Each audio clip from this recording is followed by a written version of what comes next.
That wasn't me talking, that's some voice that Helen conjures up every time from the darkness of her depths of her desk. And I'm intrigued by Doug's advice from his first year, his best piece of advice, because I read it as choose your batteries well. And I thought, well, that is good advice if you're using a lot of devices, but it didn't say that at all. So read the words is a really good piece of advice that applies to our students as well as to us.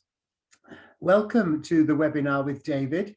David has done a webinar like this for us before, and indeed a live version of it too, and it always goes down really well. So we're very pleased he could find time to be with us once again.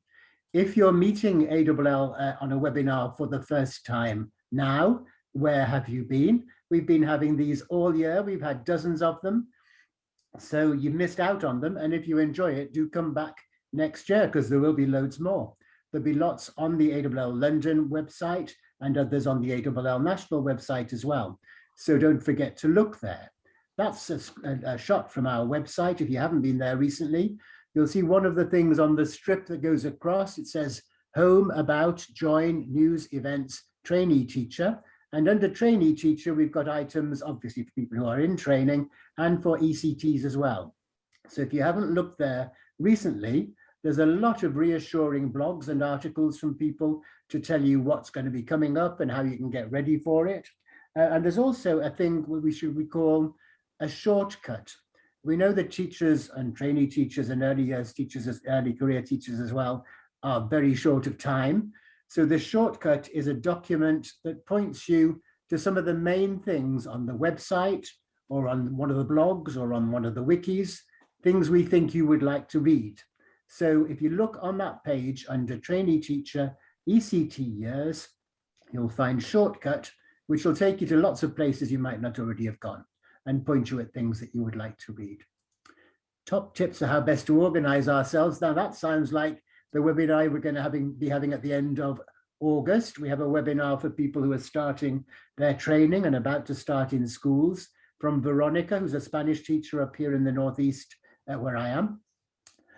Went down really, really well last year, so I'm sure it will again. And it's all about that thing about organization, knowing what to expect and what you are going to expect from your classes.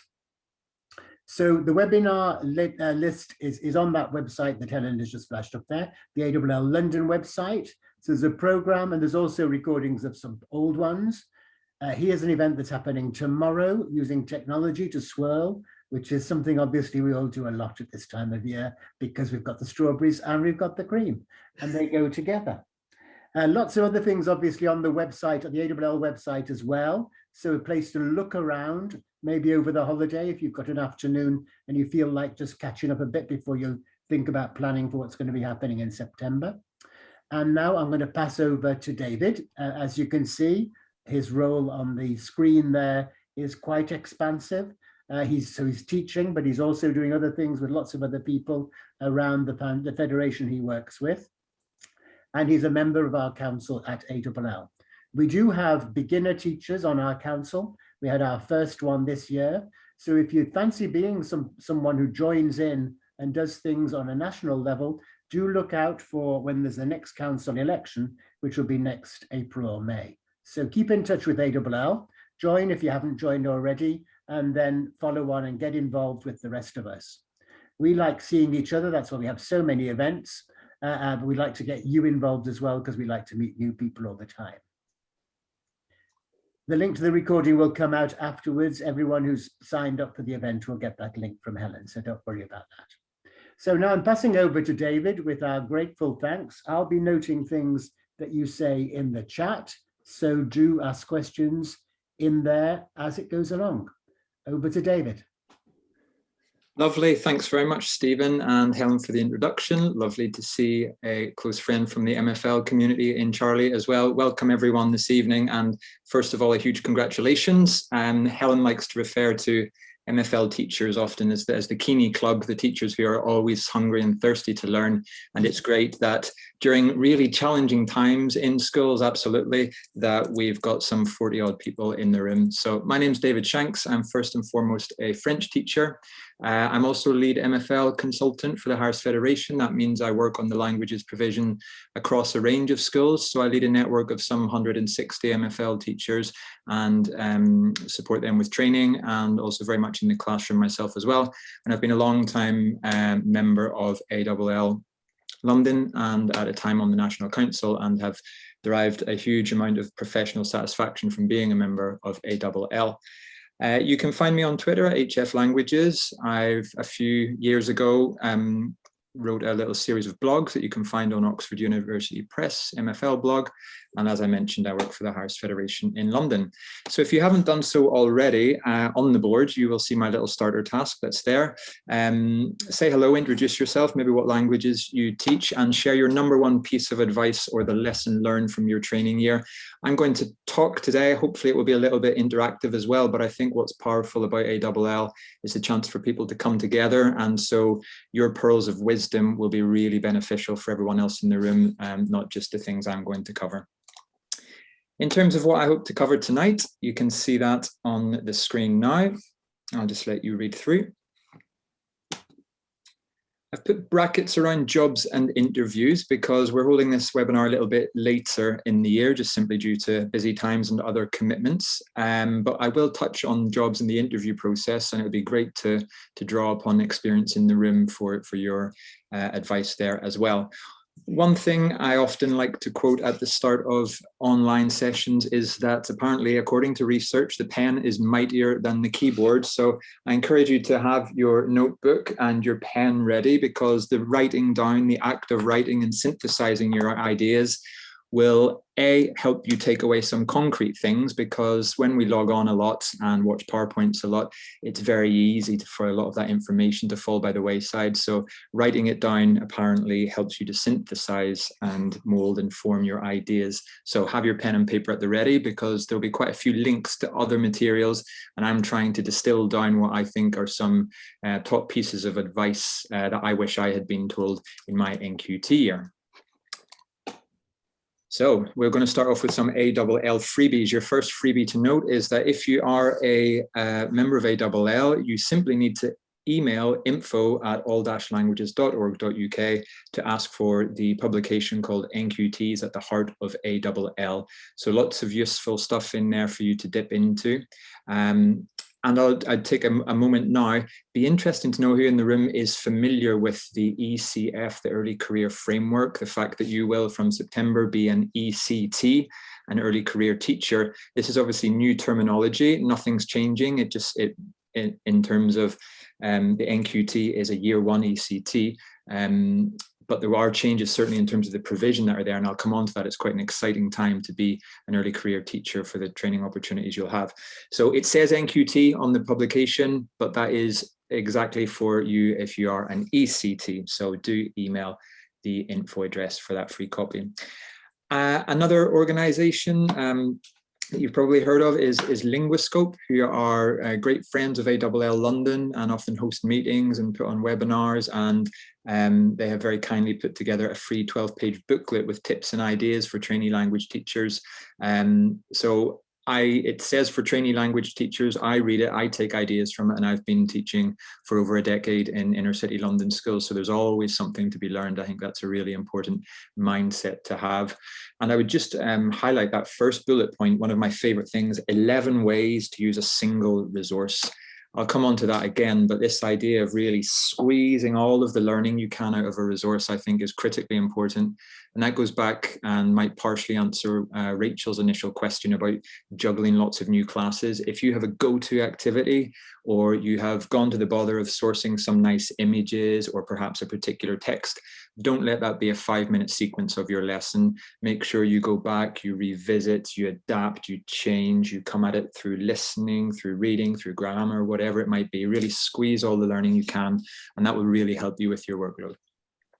So that's the second little freebie.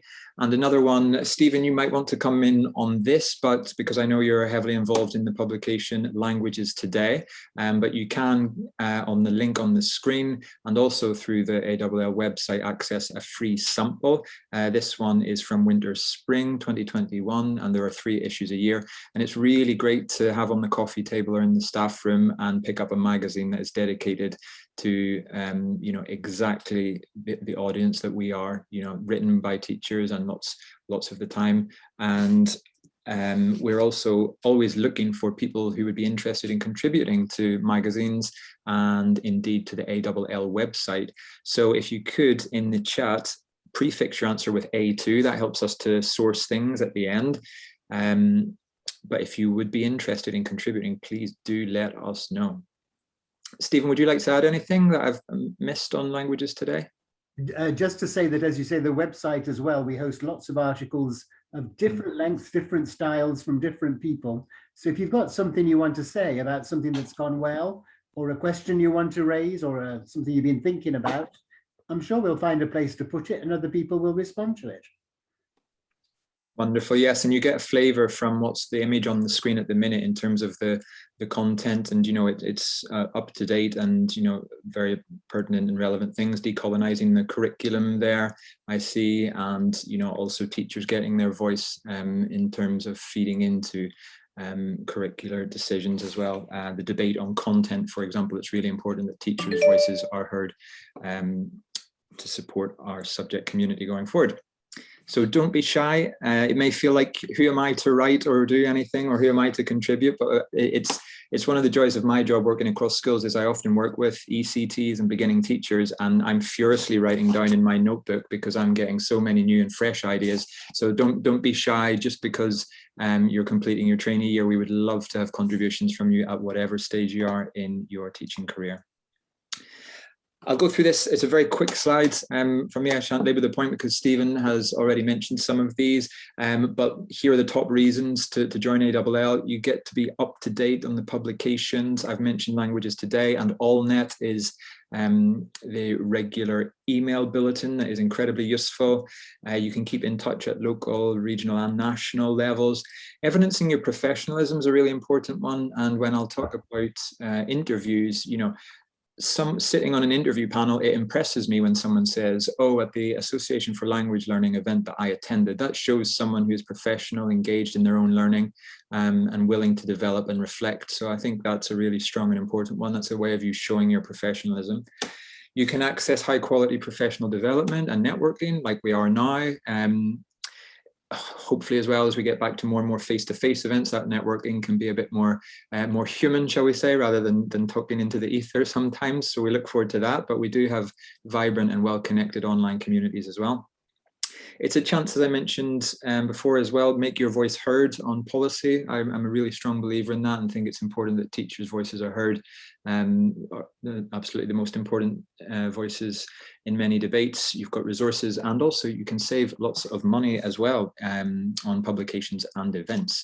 So there you have, in a summary table, should I not have convinced you already, it's only £27.50 to sign up to be a member of ALL, and hands down, it's probably the best professional decision that I ever made. You can also get, with the discount code SUMMER10, 10% off, and that's valid until the end of July. So quick question in the chat, please do let us know, are you already a member of ALL? Have you heard about ALL perhaps on your training course or your tutors? Hopefully so. Or do you indeed intend to be one? Charlie, of course you're a member, I know that. But it would be lovely to hear from everyone else in the room. There's Karen is intending to be one. Samia is already a member, wonderful. Brilliant, and thank you for prefixing, that's useful. A little online trick I've found as well. And that's great, Shiraz, to hear that you're already finding it really beneficial. So great to have you all on board. And if not yet, look forward to seeing you as a member soon. So that's the kind of some of the freebies and why join ALL. But then I think it's really important. And as you kind of approach the end of year, and hopefully it might be wishful thinking, but the dust is settling, or you're slightly on the wind down, in theory anyway, if not in practice. But just stopping and pausing. You've probably had a really busy year with huge ups and downs, and it's been a year like no other, absolutely, for everyone in schools. But just pausing to reflect and asking the big question, why have you chosen this path? Why do you teach languages? And I often like to draw upon this. Learning a foreign language is a liberation from insularity and provides an opening to other cultures. Do we have anyone in the room who knows where this comes from?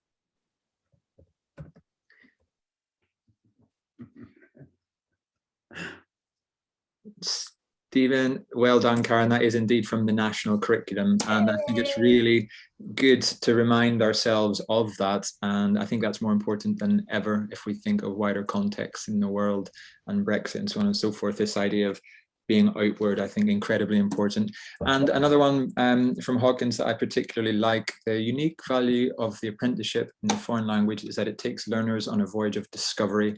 It challenges parochialism and it invites us to question, opening our hearts and minds to the real challenges of difference. Lovely, lovely words. And I think that they're really important ones to remember before we dive headfirst into, you know, conjugations of ER verbs, you know, where our business is something much bigger than this. And it's at a really important time. You know, it seems that there's increasing polarization in the world. And I think this challenging parochialism and insularity, we are at the forefront of that as language teachers and have an incredibly important job for our young people. On the screen, one of my favorite search terms on Google is infographic, and you can do infographie as well, or change it to target language of choice, and you can access lots of nice, very visual starter activity slides. This is a poster that I've always had in every single classroom I had. I'm still often confronted with students, oh, sir, why do I have to do French? It's boring, or I'm not going to go to France. And I have my answers ready to go. And I don't simply say, oh, well, it's good for your CV, because a CV, a 14-year-old might not know what it is. So tell them that speaking another language makes them more attractive. Tell them that it improves their intelligence, their memory, their multitasking, their aptitude, their health, their attention span, all of these things. Tell them about the travel opportunities. Be the walking, talking role model that you can be, and you know, infuse your lessons with all of your wonderful experiences, having learnt the language or traveling, and all the things, all the positives that you've derived from it. There's certainly challenges for languages. If you look at many headlines, you know, you'll quite frequently see about, you know, challenges of languages on decline, or, you know, we're no good at languages in this country. But I do think there are some positives that we need to focus on. The government, certainly through the EBAC at least, has languages at part of its curricular core, and Ofsted as well say that languages is an integral part of the curriculum. So that's encouraging that there is support at that level, and there has been funding allocated to a new National Centre for Excellence for Language Pedagogy. So whilst we do encounter challenges, and there are certainly some positives that we need to focus on, but our main positive, I would argue, is the people in the room this evening, and that's to say you, the people that will push MFL forward into the future. In the bottom right, it's a very small graph. I apologize, I should have done that on a separate slide, but that's a positive news story. From my own context, so the schools that I work across, back in 2011, we had about 30% of our students who were taking a GCSE language. And although the past couple of years have been disrupted and it's hard to get exact figures, in 2019, we had almost 70% of our students taking a GCSE. So there are pockets of really great practice, and we hope that those will be pockets around you that you will be pushing and driving forward. What about you as an individual then? You as an MFL teacher, hopefully I'll inspire you here. You're going to have a massive impact. It might not always feel like it every moment of every day and every day of the week. But just by way of example, I worked in a challenging school for a couple of years, and I inherited a GCSE group. And this was a few years ago. So this was a piece of controlled assessment. And this was the piece of writing that the student had completed with their previous teacher. So it's not very clear, but for those of you with French, you'll realize it's appalling. And for those of you who don't have French, take my word for it, it's lifted from a dictionary and it is terrible. And simply just with no bells and whistles, but just working consistently with the students, when I took them on at the beginning of the year, establishing simple routines, doing the basics well, being firm but fair and positive, the same student within a number of months was producing pieces of work like this, which is a massive improvement. And you can tell just by the length that is a student who's more engaged. So that the variable that has changed there is the teacher. And I don't mean that to blow my own trumpet. I mean to say that every single one of us, just by being there and teaching, I wasn't doing anything special. That was the difference. Just with some simple organization and focusing on a bit on pedagogy. Here's Khadija as well, another great success story. It's a student I taught who And you'll see the title. This is from the Times. It's the students who made it to Oxbridge against the odds. So students from very challenging circumstances and backgrounds. This is one of my A-level students who went on to read French at Oxford. So you too, hopefully, will have an impact. And it was, you know, just great to, and really rewarding to see Khadijah's success, all due to her hard work and perseverance. But being part of that and seeing that and kind of facilitating that does give you an enormous sense of satisfaction. So I hope you too will get a chance to support students in that way. And something else to hopefully inspire you, here we have our little Year 7 spelling bee taking place in front of a packed auditorium with students spelling out loud. Do get involved in spelling bees, set up competitions. PE, students will hang around and do extracurricular club. Arts and design will have the students who love that hanging around after school. This was great to have students traveling across London from different schools to take part in a competition related to languages. So just a little flavor of the things that I hope that you will see and enjoy doing and supporting your students with. Very briefly, just my own teaching journey. I did things back to front. I taught for a while abroad in France and Norway, and then I did my teacher training. I've worked in it was actually the top achieving international school in Norway, and I was a math teacher there, but predominantly I've worked in inner city, quite challenging London contexts. And I had to work quite a lot on getting the classroom right and on picking lots of bad habits I'd had from just kind of going into teaching without any training. I still occasionally hear things that my Year 7 maths teachers say that I am saying, that I'm channeling from all those years ago. And it's true, we possibly are. In terms of, you know, we quite often replicate, we've all been in and around education for a long time, and we possibly replicate how we were taught, because if you're in this room, you're a successful linguist and you have a degree or you're a native speaker. So there is sometimes, it can be a good thing, but also potential danger that we just replicate how we were taught and don't think of how we might adapt our practice. And that unpicking of bad habits or maybe things that don't work for certain of your students can be really difficult. And that's where reflection comes in importantly. One thing that I really struggled with, I followed a PGC at the Institute of Education, and it was a challenging year, but thoroughly enjoyed it, got lots of great training and input. But I found that there was a bit of a disconnect sometimes between the theory that I was getting in lectures and then the practice I would have. So it was fine to hear about the zone of proximal development, but then seeing that with my Year 9 on a Friday afternoon after fish and chips in the canteen was a very different story. So I think actually a lot has happened since I did my training in terms of bridging that arguably divide between the theory and the practice. So there's a lot of kind of movements like research ed and things that are trying to funnel, you know, best bets in terms of research and theory into the classroom. So I imagine some of you might be feeling that little bit of disconnect, but don't worry, I would say that that's completely normal. And it's about trying out different theories and arriving at the best thing that works for you in your context. I'd really emphasize the importance of outside networks, particularly when I was early in my career.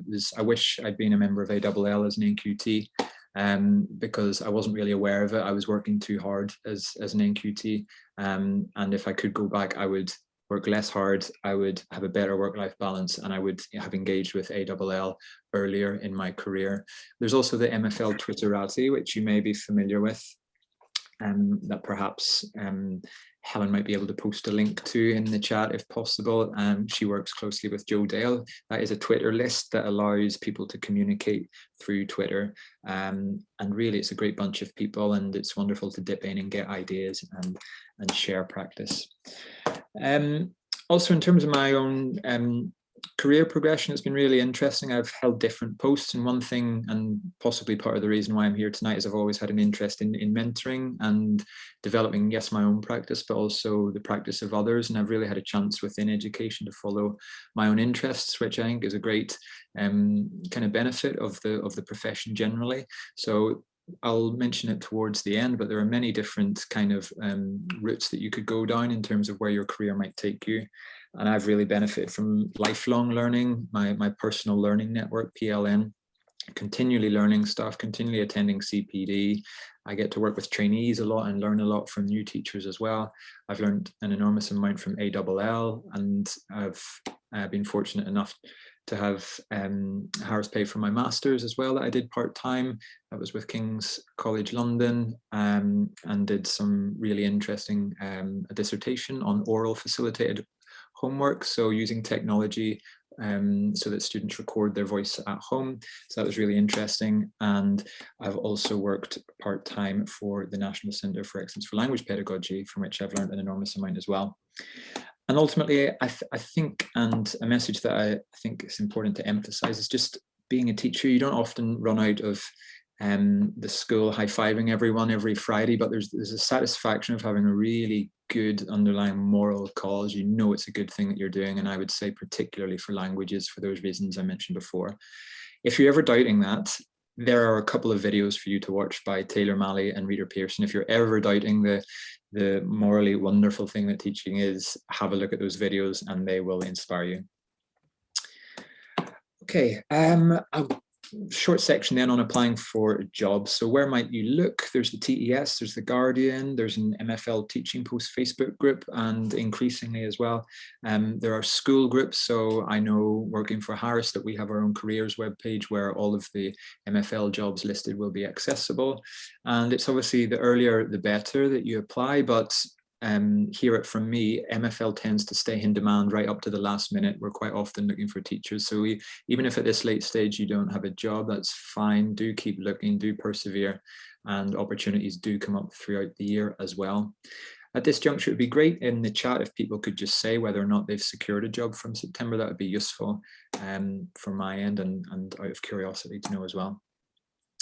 This was something we talked about, Helen, that this year, and due to the pandemic, where interview processes might have changed, people might have been interviewing remotely. So there may be an increase in the number of one-year contracts that are offered, or an extended probation period. And that could well be normal. So I wouldn't be unduly alarmed if that's the case. And it may be that a one-year contract, or getting your foot in the door, often is a great way, you know, to get a full-time job in a school. And I've seen it happen. I've seen it pan out that, you know, many a time someone who comes from maternity cover is kept on then because there's movement afterwards. So pick the right fit of school, but do be prepared to compromise. You'll probably work for perhaps a number of schools over the course of your career, and it's important you find the right fit for you. But you might need, at least initially, be prepared to compromise. And bear in mind that you're still learning, so it might not be the ideal school that you had in mind, but more importantly, perhaps, is it a good place for you to develop? Ask around the people in the room. You know, if someone's at a school, and, you know, speak to other ALL members or the MFL Twitterati. If you see someone's working at a school, you know, ask people what schools are like to work in. I think that's probably the most useful course of action. But then you've also got, you know, Ofsted reports school websites, which will often look wonderful. So don't base everything on a school website. But you can also look into the EBAC and the languages value added score. So you can go onto school performance tables, and that will allow you to see, for example, well, how many students are doing languages GCSE. So straight away you can get a flavor of, well, there's a school that values languages because they're entering a lot of students for it. And that information is freely available to you. But do bear in mind, it's never the full picture. Even if you do all of those things, it's never the full picture. You will find many places where you can get application advice. So I won't go into that here, but just remember quality of language. We were appointing someone to my team recently, and someone was down, somebody very experienced as well, and there were 4 or 5 typos on their application, and that was, it wasn't the determining factor, but it certainly made us put that application in one pile as opposed to the other from the get-go. So think of your quality of language, make it bespoke, and think, how can you stand out? And Nick Mayer, Helen, you might want to come in. He often runs a little kind of workshop as well on how to apply for jobs. He'll go into a lot more detail as well. Yes, I mean, we've got a video of his last session, so I'll put a little link to it. And when it comes to our London event, every January, he does a little session for people. So I'll put a link there. Thank you for mentioning that. Wonderful, yeah. And also another thing, the people that you put down as referees, do they know? I'm quite often a referee for people, and if I've got a heads up, then it prompts me in advance to be ready to write it. So that means that ultimately the reference gets written more quickly. So bear that in mind. This is from last year. I'd be really interested again. Thanks for all your answers about jobs in the chat. Has anyone done an online interview? I'd be quite, I don't know the exact picture. I know face-to-face interviews are taking place again. I've been involved in some of them, but similarly, I've been interviewing online as well. So it would be interesting to know whether people have done online or face-to-face. But whichever format you might do that in, and if you have a job, great. These might be some tips for down the line, or indeed an interview within your school. Always see it as a chance for you to find out. So I give you some ideas there of where you might get information, but it's a chance for you to see if the school is the right fit for you. Have a plan B, particularly if you're online. So check your technology, your lighting, your mic, your software, and things like that. It wasn't at an interview, but I always tell the anecdote of the lesson I taught on my PGCE year. And I had planned a PowerPoint to the nth degree. I was so happy about it. It was ready to go. It was a difficult class, but I was up for the challenge. And then I plugged my laptop into the wall and the cable snapped and technology went. And I realized at that moment, I couldn't even remember the title of the lesson I was meant to teach. And this was something I'd planned for 4 hours the day before. And so have a plan B. Think of what you might do if technology goes. I think that's useful advice for both online and face-to-face. Plan your answers to typical questions. You'll be able to find those online and seek those out, but do have a real run through, because I think it's easy to look at some questions and think, oh yeah, I know what I would say for that, but the actual process of articulating it can be quite a different one. So do have a run through with someone. Clarify expectations. What's going to happen on interview. Will you have student panels? Will you be shown around the school by students? Will you get a chance to meet the MFL department? Are you teaching a lesson? How long is it? These kind of things. And bear in mind that all communications feed into a decision. So if you are communicating to ask, well, what year group am I teaching? People will be reading your email and they'll be seeing that as, right, this is how this person works. So those kind of in-between comms with the person or the school or the HR person who's organizing there, equally as important as how you present on the day itself and in your written application. You might have to do live teaching, and I know certainly with our kind of mixed mode, we've had people teach parts of lesson, but then also just ask them to talk through what they would have subsequently done rather than sitting through, online a whole 1 hour's lesson. We might watch a little segment, and then inevitably anyone I've ever interviewed, I've asked them, even if I've seen them face to face, so what would your next lesson be? What would you follow on from after that? So trying to get a sense and dig into the candidate's ability to plan. So yeah, be ready to articulate your thinking around your planning. And it can be, this is more thinking of online, but if you have something to share, or that you could pull out a lesson plan and talk through, or an illustrative piece of evidence, if you planned a wonderful unit, or a lesson on a little sequence of lessons this year on decolonizing the curriculum, something like that, have those ready to present. And do drop in some recent learning, some research or an article you've read, or the latest ALL event that you've attended, to show that professional participation. And something that I'm fascinated by, that I always go back to, behavior is one of my key interests as well, and still learning massively. But I think how you frame language, and this is perhaps my penchant for language as well, that it makes me fascinated by just how you frame stuff. So perhaps rather than asking in your school or at interview, in my second placement I had a terrible mentor, will I definitely get a protected 2-hour meeting slot every week? That's not going to reflect very well. Whereas you can get exactly the same information by saying, could you please outline the support that's available for ECTs? Very interesting. And what about the mentoring? How's that organized? And you'll get the exact same information, but how you frame stuff. And this works, with colleagues and adults, but also, with behavior management as well. I remember when I was 12 years old, my DT teacher told me, be positive with your sign. So your sign should say, please walk, rather than don't run. And I think there's definitely value in that.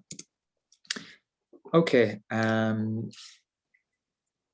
In the chat then, it's good to see that there's a mix of people. So I feel then that that's hopefully been useful for those who don't have a job yet, but also there might be some bits in there for anyone who might have secured a job currently, but might have an interview down the line.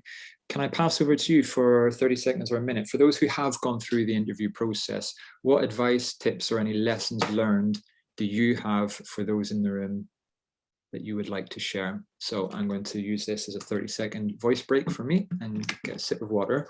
I look forward to reading your answers in the chat. It'd be great to hear from everyone.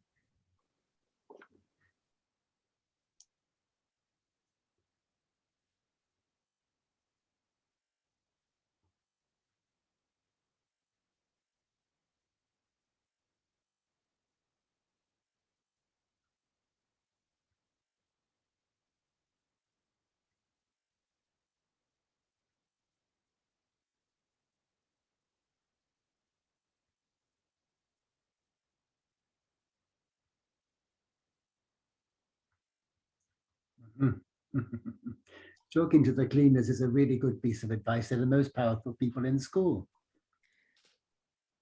It's a really astute point, Daniel, and I couldn't agree more. And we'll come to a slide when I say something similar as well, completely. And that goes back to what I was saying about it's not just the communications in the interview. So, you know, that little chat at the photocopier or that sticking the head in to say hello, you know, those people might get asked afterwards. So what did you think of them? And those decisions will feed in. So there's some great advice coming through there, and they have the best biscuits as well. That's another thing. Building rapport with students. Yeah, I think that definitely comes across. And I've been on an interview where I've been shown around the school initially by the student, and then the student was asked what they thought of me by the head teacher before I even spoke to the head teacher.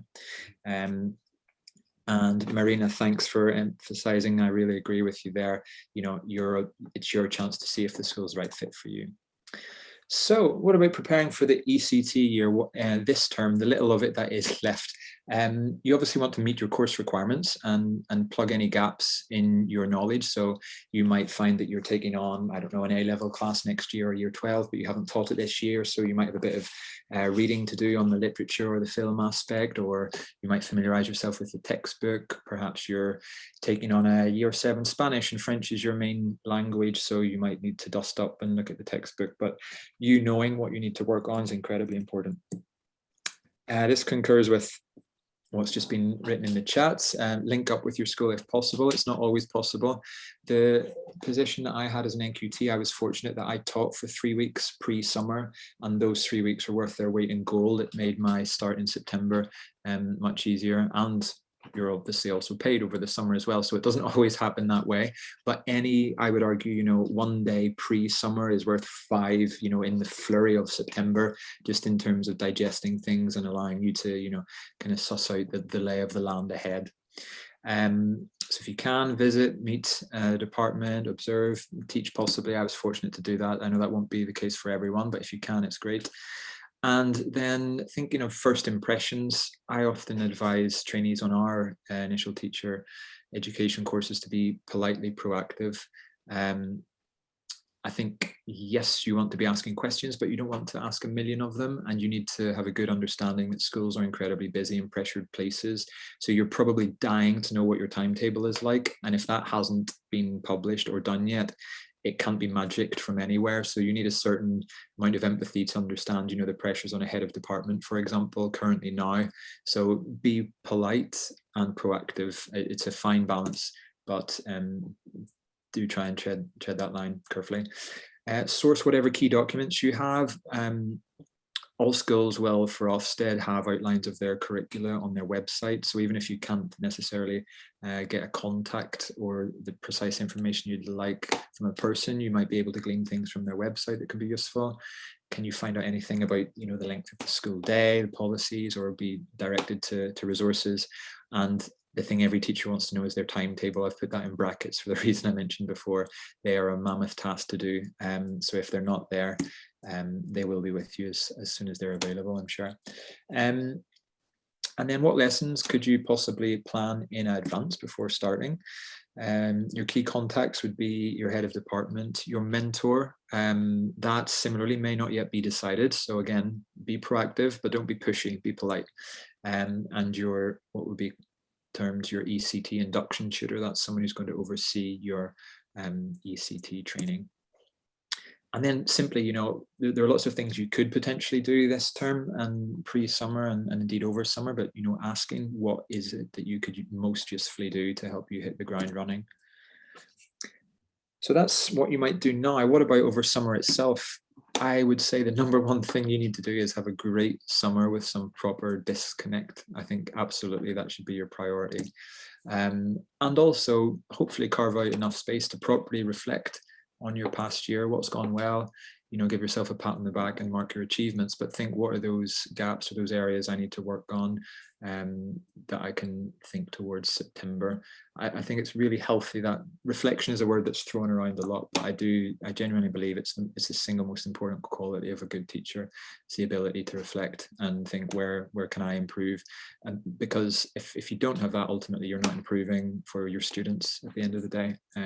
So I think that's a really important one. So can you, in the chat, set yourself a personal development target now and share it in the chat window?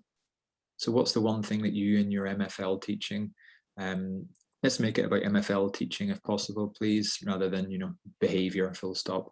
I'll give you a full minute. Do think and try and pause and reflect authentically, and don't be shy to share, because other people might benefit from the targets that you share in the chat. So I'll give you 1 minute.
Great, thanks everyone for those who've shared a target. I'm going to ask you, and it was a little bit of a trick, how smart was your target? You may already be familiar with SMART targets. That stands for something that's specific, measurable, attainable, relevant, and time-based. And in working a lot with trainee teachers, I think it's so important to be able to set yourself good targets. So without unduly picking on any one, but if your target is something like, I don't know, behavior management, you can't really do anything with that target, I would argue, you know, so you need to be specific, narrow it down to a class, narrow it down to a particular period, narrow it down to a particular routine, narrow it down to the 3, 2, 1, silence s'il vous plaît.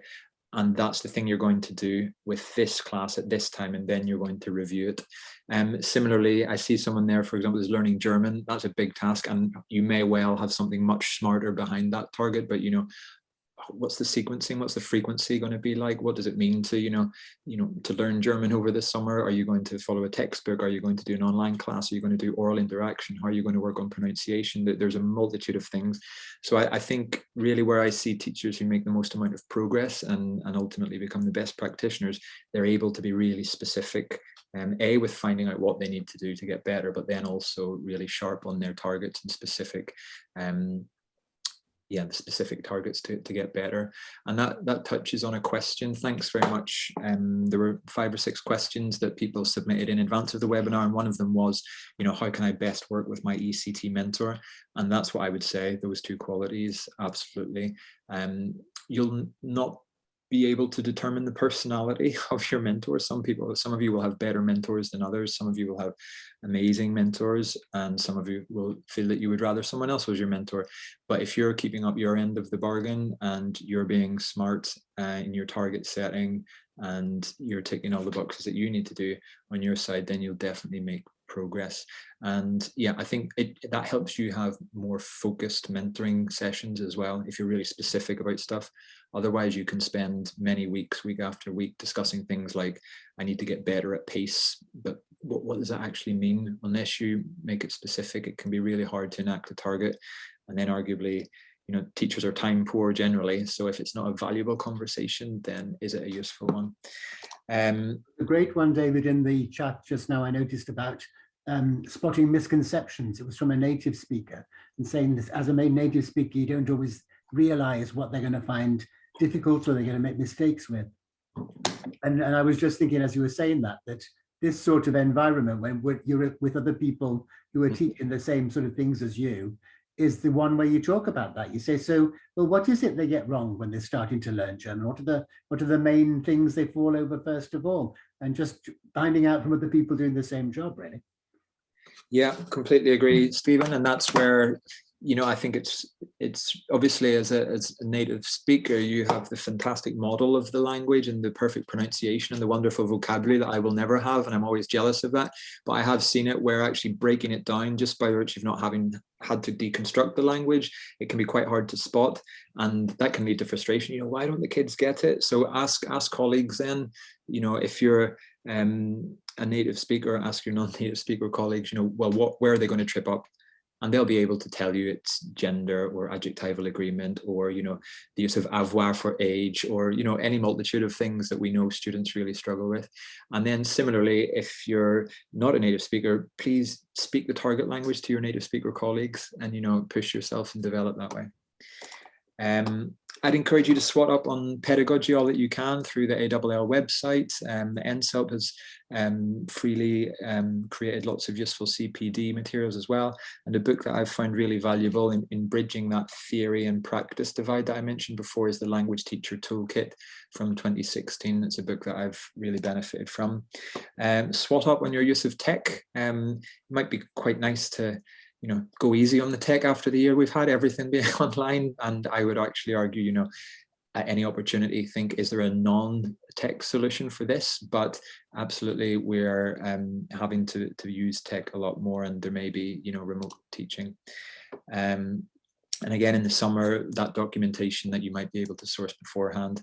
And some people say, you know, plan your first 2 weeks. I'm not sure if I ever did or if I ever do, but, you know, some people like to do that. If you can figure out, you know, that might buy you a bit of time and space at the beginning of the year, because you probably will be overloaded with new information and timetables and duty rotas and safeguarding training, lots of things early in the school year. And, you know, hopefully setting up your room displays and getting your stationery lined up and sharpening your pencils and all those lovely things that we get to do as teachers in September. But you want to have some idea of what you're going to do with your lessons. And yeah, so how are we for time? 10 minutes. I'll up the pace a little bit and hopefully have a little bit of time for any Q&A at the end. So I'd say it's a great time to be an early career teacher. So the Early Career Framework, which is the document structured around the teacher standards, that has now new statements attached to it that has an evidence base as well. That's being rolled out nationally from 2021.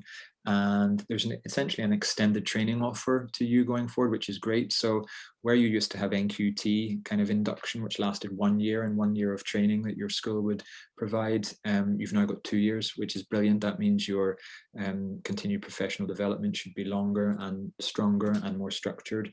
So there's a core induction program of high quality materials. Those are underpinned by the ECF, and they focus on things like behavior management, pedagogy, curriculum assessment, and professional behaviors, things you'll be familiar with from this year from the core content framework, which some of you may be familiar with. And there are different providers, so different courses, but essentially it's the same number of hours, and you will get training sessions and also self-study session, which is quite exciting. Part of my role currently across my federation as well is to do a bit of work on the ECF as well. And I've been looking at some of the materials and it looks really quite strong. The one area that's lacking and that emphasizes the importance of ALL is that the ECF materials are not subject specific. So in terms of, that could be a good question for interview as well. So yes, I'm aware of the ECF and that kind of entitlement. What's the subject specific offer your school might provide, or what about subject specific CPD? So finding out about that, or making sure that you're tuning into ALL opportunities would be really important too. You'll also get an additional year of mentoring, which is wonderful. So someone to bounce ideas off and have those weekly discussions with. And possibly the best news you might think, you'll have a reduction in teaching load into your second year, as well as in your first. So it's a wonderful time to become an early career teacher. So you've got these exciting things ahead of you, and it will be interesting to see how David, it works out. I was just going to add, when you were talking about the importance of the mentoring time and so on, that your mentor is obviously a vital person to build good bridges with. But I'm just looking at the comment that Fatu just made about non-specialist teachers often being very skilled at sequencing things, putting them into simpler building blocks for children who have more difficulty in remembering things. And I'm thinking, if you can build a bridge in your school with the special needs coordinator or someone who teaches children who have learning difficulties of one sort or another, they are brilliant at doing that. They'll tell you, oh no, you can't start with that. You need to start much smaller and then take a smaller step and then go back and build gradually. Yep, really good point. Thanks, Stephen. So thinking about September and when you start your ECT, or you'll be a year one ECT in terms of the terminology. So be aware it's going to be a transition. I know the schools I'm in at the minute are still using bubbles, and teachers are moving around, and there's masks or no masks, and in corridors or not, and there's still a whole lot of swirl and a lot of operational stuff. So you will need to be flexible. I know everyone is a dab hand at being flexible after the period we've lived through until now, but that will still be the case. Do remember, I think, it's really nice to have that summer break and come back refreshed, even if you're in the same school. Remember, it's a fresh start. So if there've been problems, turn over a new leaf or whatever, I think year upon year, it's important to recognize that. Thinking of the primacy and latency effect. So, we as humans, we remember the first and the last thing. So, go in on the first day and, ask people what their name is, build those bridges, be friendly, interact with the people, with the school community. And this is true of lessons as well. Have really strong entry and exit routines to your classroom, because those effects work, irrespective of age. And this goes back, Stephen highlighted the contribution earlier about speaking with the cleaners. I jump between schools quite a lot, and the amount of times that an IT technician has bailed me out, or the receptionist, or something photocopied, these people are the glue and the center of the schools. So yes, you've got your MFL department, build a community with your other early career teachers and your induction tutor, but absolutely befriend and get to know and become part of the community that is made up of the receptionists, the librarians, the canteen staff, reprographics, the IT, and get involved in the social scene as well. If there's football on a Friday, that's something that I've always done, and that's a great way, to interact with colleagues, beyond teaching. Find your go-to colleague. Hopefully it's someone in the room next door, but they might be in a different department or on another level, but have someone that you can ask that stupid question to that you maybe don't want to raise your hand in an all staff meeting to ask. Think of work-life balance. I alluded to that previously, and my way around it is to book in activities. So have something that's blocked out. So I know, for 7 years, Monday night was football night, and that was it, just end of story. I knew I'd be leaving at 5 o'clock on that day, because I had football at 6, whatever it might be. Don't forget to eat lunch. It's stating the obvious, but it can be forgotten. And leave your classroom, I would argue as well. I always eat in the staff room where possible. I know some people like to plan over their lunch, and it's a personal choice, but personally, I think it's good to go to the staff room, leave your classroom, stretch your legs. Having boundaries, you might want to decide and try and, draw a line in the sand. What time am I going to arrive and leave? Best thing I did a couple of years ago was to remove my work email from my personal phone. I don't know, it happened very easily and I wasn't aware of it. But then for a long time, that was a real drain. So are there any opportunities where you could kind of draw boundaries and help you carve out that all important well-being time? This touches on a question I had prior to the webinar as well. Personal organization. You may be a person who likes the trusty notebook that I alluded to before, but also think of your digital organization. How are you sharing things in folders? Are you labeling? Is a lesson just labeled past tense? And then, if you come to that a matter of weeks later, you'll not remember who it was with. And I'm definitely guilty of this, but the more regimented you can be with putting things in folders and labeling with a year group, and the year that you taught it and any specific information. Maybe I know when I was sharing things onto a common network drive, I would often put my initials, DSH, at the end of it, because then I can search for things I know I've done amidst all the millions of things other people have done. So what's your system? And ask people, how do you organize your email? And have a look at their inbox. Do they have folders, or how are things being categorized? Can save you really a lot of time. And think of your classroom organization. I think that really sets a tone in terms of behavior as well. If students come into a room that's neat and organized and that's cared for, they're way more inclined to keep it that way and care for it. Whereas if things are messy and displays half torn down, it doesn't set a good atmosphere or a good culture for learning.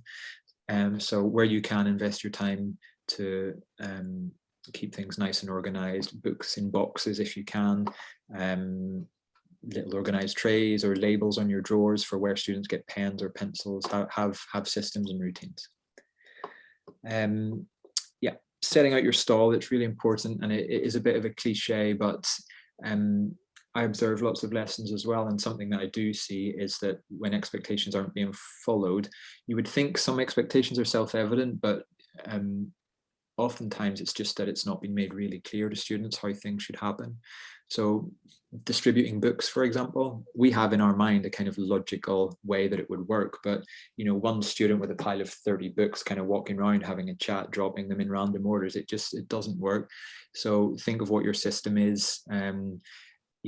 Passing it through, you might have multiple helpers. How do you collect books in? How do you hand in and out homework sheets? All of these things need prior thought, and then you need to communicate those routines to the students. Otherwise, you're going to get very frustrated because they're unlikely to all do it exactly the way that you want. A trap that's easy to fall into, I fell into this particularly with A-level classes when I first taught them, and that was being down with the kids. They weren't in school uniform. They picked my subject. I thought, oh, great, it's wonderful. And I really struggled to get homework out of them. Punctuality was quite poor. So, make sure at all levels, you maintain the expectations and routines. So don't fall into the being down with the kids trap. And embed target language in routines. Invest your time early in that. So practice and recycle, and use maximal target language. Don't make it a rod for your back or think I need to be 100%. Adapt it to what's appropriate for the students in front of you. But I think a good rule of thumb is use as much as you possibly can whilst being understood. And that would be my mantra for target language. I'm aware of time. I've probably got another 10 minutes. So as Helen, or was it Stephen at the beginning, mentioned, if you need to go, feel free just to drop out. You don't need to necessarily say that, but I'll whistle on very quickly. If things do get tough, there's a black dot in a white box. I'll leave you hanging as to what that means. I'll tell you at the end of the slide. But if things are tough, realize that there are seasonal peaks and troughs. When oral exams are going on, it's generally a pretty busy and frenetic time. In the run up to Christmas, we're excited about Christmas, but often timetables are disrupted, and we had a big long autumn term behind us, so you might be feeling low on energy, and just being aware of that. Think of your micro and macro support networks. So that colleague in your corridor who can help you, and then the macro support network. Come to the Friday session with ALL. My favorite concrete tip, and if you haven't written down much, not a you so far, but write down, set up a thank you box or a folder in your email. It's one of the best things you can do. I've got a little folder just called thank yous of all my emails, and going back years, there's just some amazing stuff. And teaching, can be busy, relentless, going from one lesson to the next, and we sometimes focus on the negative, and having that can be a really nice concrete reminder of all the positive things, because we do actually get quite a lot of teachers are good at giving feedback, and good feedback as well. Your year will be busy, but hopefully in a bit of a liberating way. So you might be teaching more lessons, but you'll have a lot more freedom as well, and you'll be able to hone your craft more. So hopefully that excites you. You'll hopefully be more efficient and better at prioritizing. Well, that's something I'm always working on, and hopefully increased confidence and experience.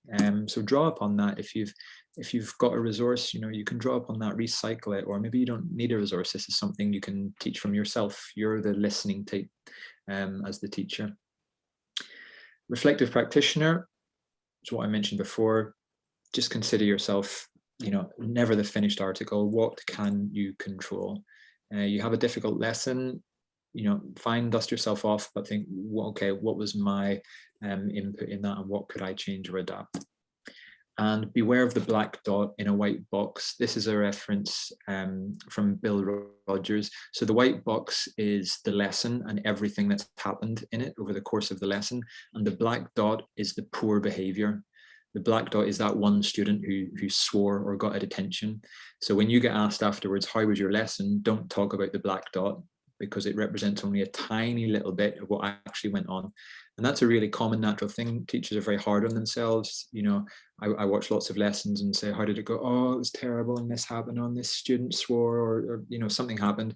And I said, well, what about the other 29 students at that point who were busy working on task? Or what about this? Or what about the moment when everybody laughed together and there was a nice kind of very human moment? So don't overemphasize, don't focus on the negatives.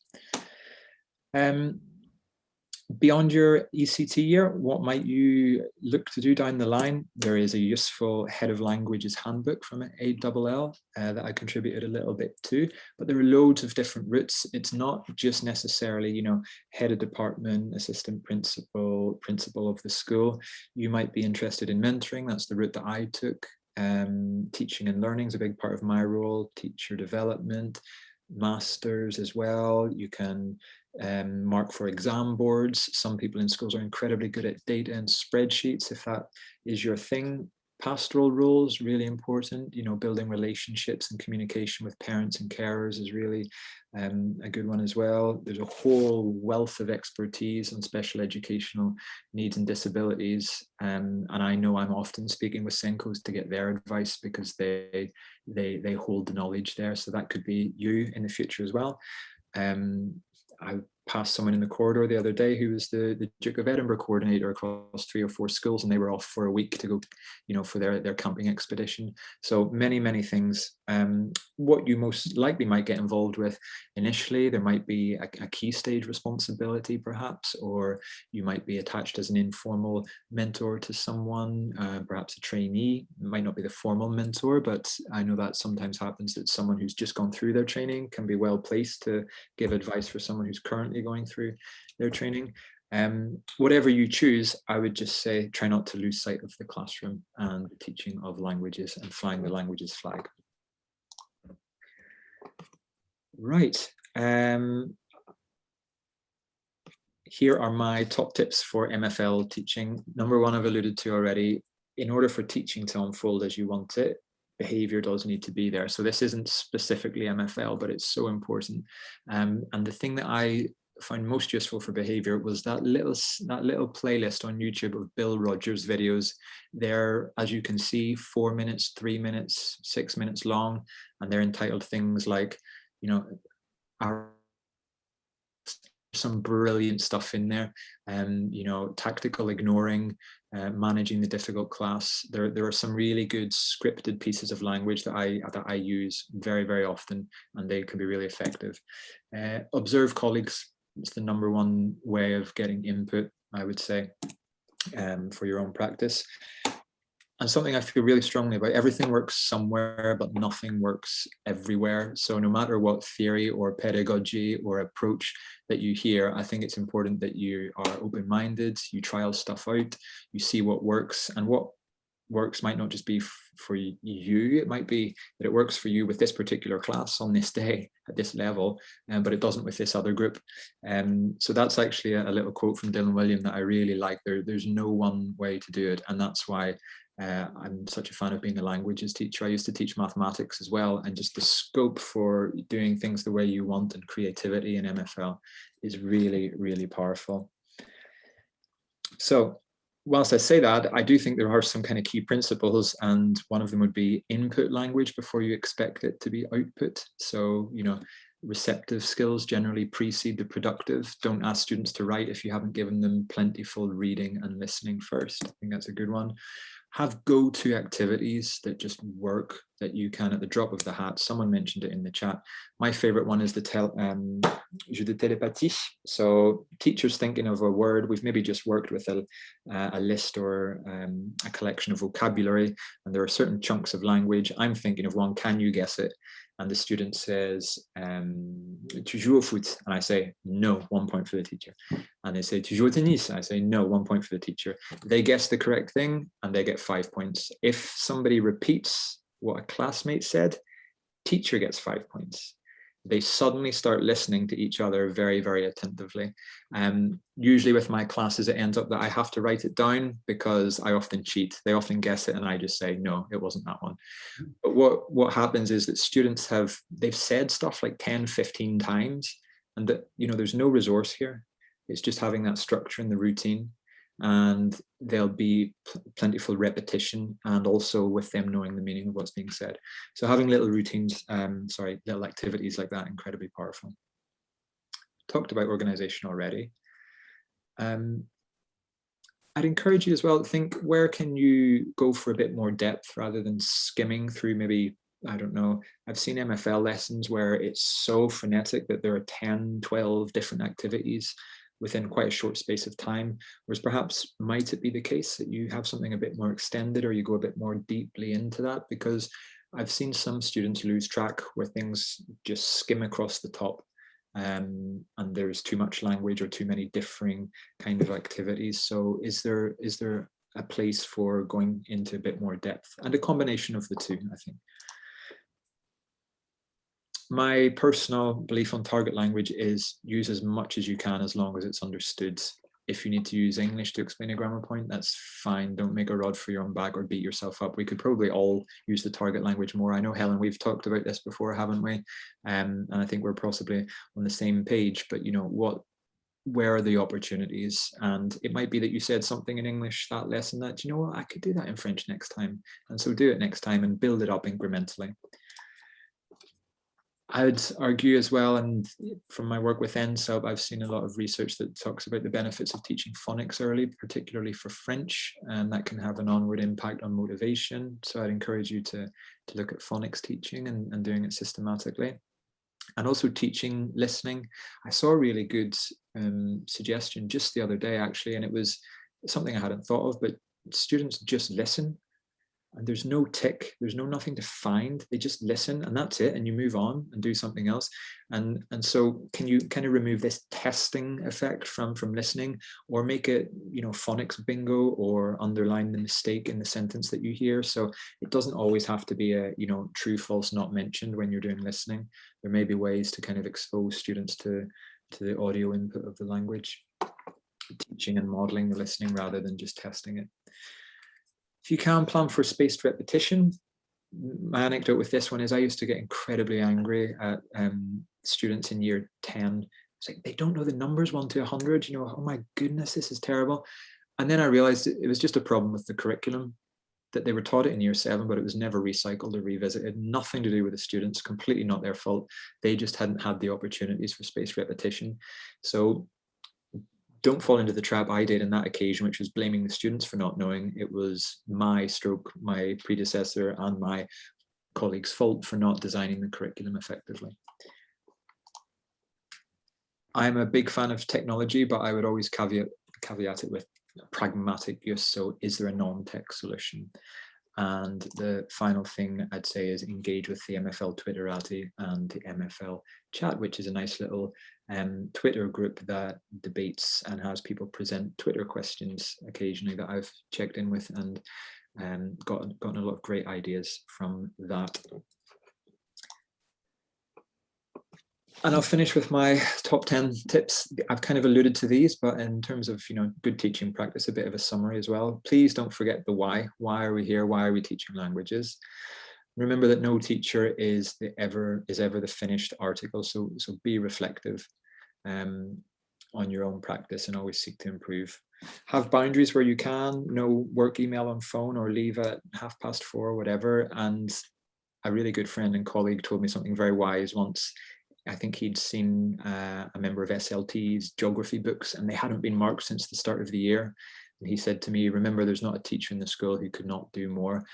And I gave a sigh of relief. I realized, oh, it's not just me then. You could always do more, but it's really important to draw those boundaries, because you could always plan a lesson to the nth degree, or you could always mark books more, but you need to look after yourself and make sure that you're full of energy and ready to deliver good lessons the next day. So have those cutoff points. A lot of what I talked around interviews, although I didn't use the term, kind of revolves around soft skills. So interacting, yes, with students, but also colleagues, being proactive and not pushy, thinking of schools as the communities that they are. We talked about support networks, and ALL is there for you as well. Behavior management is really important, but student behavior is often a choice. So don't beat yourself up if students are poorly behaved. Work on your toolkit. What strategies can I bring to the table? Trial them one at a time. Don't try and fix behavior, which is way too generic a target. Like I mentioned, begin with, okay, lining up outside the room, the transitions from outside to inside the classroom. How are we going to do the roll call this time? And so focus on one thing at a time. Remember, your language is pedagogy, and keep on learning. And probably the most productive, and answers Rachel's question from the very start, be creative, but don't reinvent the wheel. There's a lot of stuff out there that is fantastically good and useful, and bits in textbooks and existing audio files. Yes, you don't always need to plan from scratch. And if I could have if I were to select one of these top 10 tips as the most important, I would say use PowerPoint less. And I know I'm not modeling that very well at all, but I really strongly believe that you are the #1 resource. So if you can be the delivery mechanism, switch that monitor off, and you'll notice a difference. Students will engage more with you. Number 9, I hope you're going to become active members of ALL and fly the languages flag. And if you're ever in doubt that teaching is the best job in the world, take my word for it, it is. And make sure you watch the Taylor Malley and Rita Pearson video, should you be thinking otherwise. And a little bit running over, apologies for that. That is where I'll finish for this evening. Thank you very much, David. I'm now looking in the chat for people saying thank you, and that was so helpful. I can see one already, someone who's left just now. So yeah, lots of good advice there, lots of nice strategies that are manageable, that people can think about and try to focus on. And some bigger questions, some long-term questions, I think, that you come back to again and again as a language teacher. And that's how we spend our time. When we meet at conferences, we talk about some of the same things very often, because they're always so important to us. So all of those things were in there, and that was exactly what we wanted from you, David. Thank you very much. You're very welcome. Just to remind everybody else that, as David mentioned, our Friday meetings, so that was a new venture for us this year. Helen and Charlie, who you saw just now, and I and Gina and one or two other people tend to be present at all of those. And the idea was, it was mentioned by a trainee right back last August in Veronica's session. Why don't we have a regular get together, which is a bit more relaxed and less input heavy, because we get lots of input. And so we did that, and people turned up month after month rather, and we had some lovely evenings. So we are planning to do that again in the coming year, and it's for trainees and ECTs and anyone else who wants to come. So you're very welcome to come along to that. It'll be advertised obviously in AllNet and on the website for ALL and on Twitter as well. And if you've been to this evening's event, Helen might send you a little email based on the list from today to tell you about it too. We were going to ask you a short question, just one last task for the chat. Last year we had them on Friday. It was called First Friday. And the question is Friday a good time to have it? Is there a good time to have it? We don't know. People who came on Friday last time always said it was all right, but you might have a different view. Helen and I were talking about maybe moving it to Thursday. So would you like to write in the chat, if you were going to come to an informal First Friday, there's Lucy already in with a Thursday vote, would you come on a Thursday or a Friday? We were thinking of making it third Thursday to make it memorable, because we had First Friday. Yeah. Now Rachel says it's good at a nice end to the week. That's good. But everyone else, I think, is saying Thursday. I always need to pick me up on a Thursday. And we were thinking of possibly 6 o'clock, I think, Yeah. weren't we? So that people still had an evening. Right. Well, I think we just have to have both then, obviously. Yeah. Well, I think we'll probably try a Thursday and then we'll ask the same question then as well. Yeah, we could So do we've that. got time to talk about it, Helen.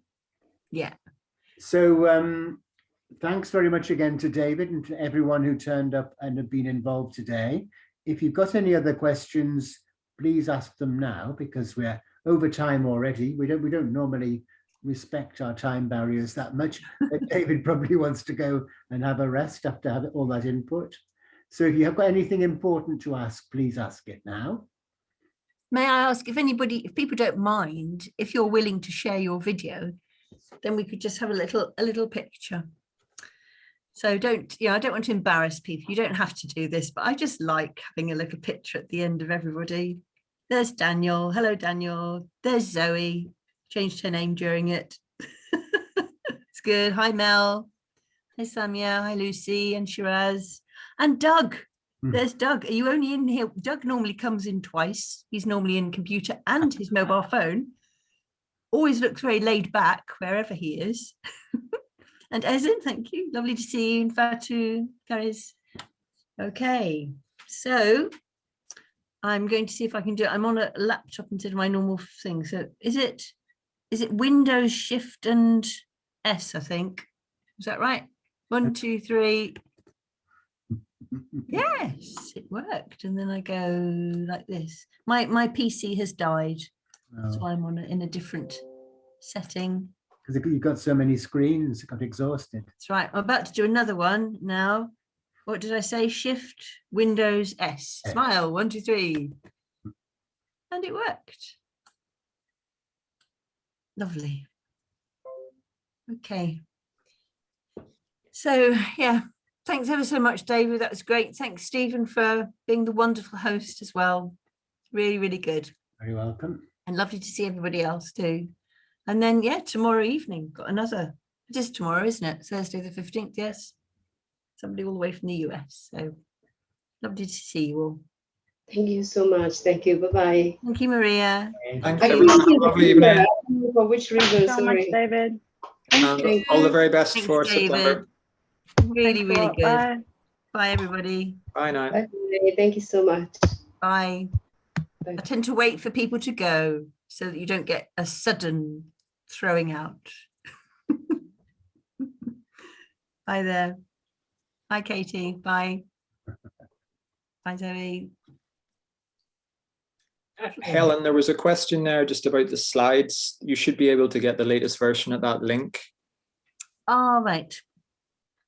You've given me a link. You've put a link in the chat, have you? It was an email I sent Oh, you earlier sent an email. today. Yeah, so Okay. it should, if there are any issues accessing it, let me know. I can send it. Well, I should be able to do that. Oh, I'll stop the recording now. Stop video. No, that's my video. Stop recording. No.